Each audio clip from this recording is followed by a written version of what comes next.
Good morning, Ted. So I thought I would create a little bit of a how-to video for assembling the whale skull. First thing is, probably the easiest thing is to set it up on a table like this.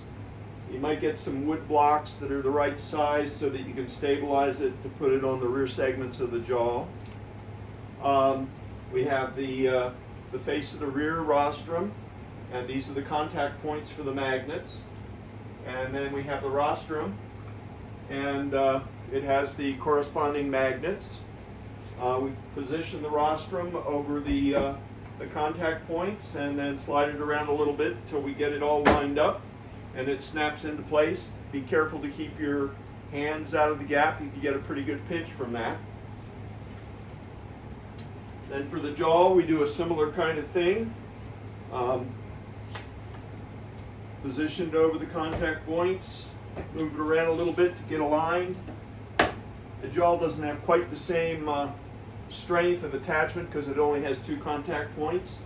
And so to ensure that we get a safe assembly, we have this clip. The clip fits over the rostrum and the jaw, and it snaps down. Push it in from closer to the rostrum and it'll fit right around. So that makes a secure assembly, and from there we can pick it up and handle it, move it around.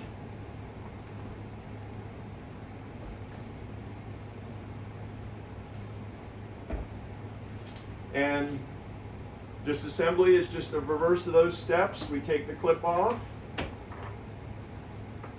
tilt the jaw forward, then it'll come loose from the magnets. Tilt the rostrum forward, it'll take a little bit more of a pull to get that loose. And there you have it.